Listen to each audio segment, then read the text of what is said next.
Hey, you guys, welcome back to the first episode of season 9.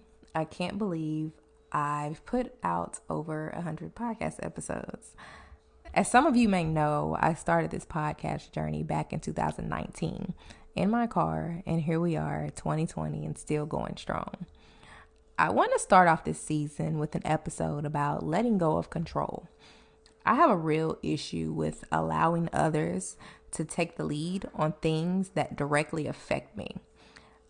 I'm also a big planner. I have calendars for days, and I've recently begun to utilize my Apple Calendar invite feature for those that are like in my close circle and that have iPhones. Absolutely love it. If you're new to the show, I was a single mother of two before I got married, so I was the provider and decision maker. I called the shots pretty much. At the beginning of the year, I found out I was pregnant and immediately went into overdrive of trying to map out every detail in my life. I was a bit obsessed over the details for what was about to come. I was mapping out childcare, what delivery would look like, how we could incorporate a newborn into our already hectic schedule. There were days I would map out everything that I was going to do in a day. And if it didn't work out, that way on said day, I would beat myself up and feel like a failure. I'm not talking about like just the basic responsible planning of this new journey we were about to embark. I mean, planning small things like what colors I was going to wear so that we could coordinate and take pictures leaving the hospital. I'm talking about like just crazy trying to, plan out everything. It was a bit mess. Now that I look back on it, it was like, girl, you were really losing your mind. So, that's just things like on a smaller scale. Like even big things I would like try to map out how it should go, and if it wouldn't, and boom, now I'm on this downward spiral of self-sabotaging thoughts. So long story short, I experienced a series of unfortunate events. That's what we'll just call it. And the biggest one that made me realize I can't control everything was with the job that I had at the time. One of my coworkers was leaving, and I was like next in line for a said job. My manager felt, I was ready. She wrote this lovely letter of recommendation. Long story short, director shut that shit down. Now, if I have to be completely honest with you in this moment, that shit hurt. It really did. It made me feel like, I wasn't good enough. I wasn't putting forth enough. My work didn't really show, how great of a worker that I was. I went through a short period of depression, honestly. I honestly questioned everything about myself. I questioned, am I a good employee? Did I not work hard enough? I even went as far as questioning if I was even worthy of that promotion. Shortly after I went through, some more things, with my marriage, my kids, my health and whatnot, I was legit going through it. And I was really being hard on myself on top of, being pregnant because your hormones are all over the place.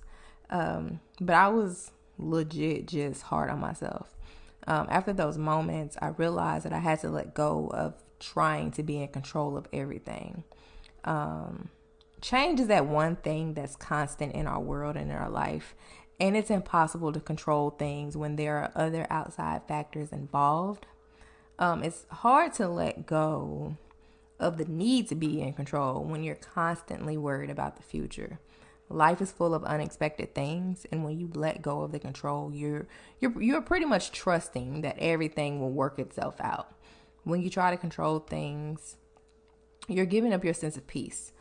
Your peace of mind is a mess. It's a wreck. You can't have peace of mind when trying to control everything. And it can also affect your confidence depending on what the outcome is. For instance, like I said with my job, I was trying to control how I was going to move up within this company.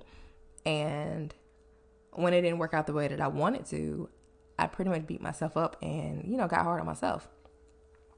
Now, I'm not going to act like giving up the need to control things is super easy, because some days I still struggle to this day. But I have found ways to deal with it. Stating affirmations about how I feel in that moment helps. Just reminding myself that just because things are this way right now doesn't mean that they'll stay this way. Also, reminding myself to live in the present also helps. My biggest reason for wanting to control things is because I don't want to relive a past situation, or I'm thinking about the future in an unrealistic view. Living in the present moment allows me to give up that need to control. The biggest tool with letting go was meditation for me. Meditation allows me to gain control of my thoughts, but also allows me to let go of the things that worry and trigger me into wanting to be in control. It helped me gain inner peace and get back centered. Ultimately, I do realize that my need for wanting to control things was holding me back. I was missing opportunities for growth because something didn't look the way that I wanted it to. I was missing opportunities to relax because I felt like I needed to be a superwoman, a super mom, super wife for whatever reason. I was missing blessings and not even realizing it because I was in my own way. I know that everyone has different experiences in life, and they deal with things the best way that they know how to, or the best way they feel that they should handle it. I just want to share my experience and share how I deal with my things. I really do hope that you were able to take something away from this episode, and that this episode was able to help somebody. If you feel someone needs to hear this, be sure to share it with them.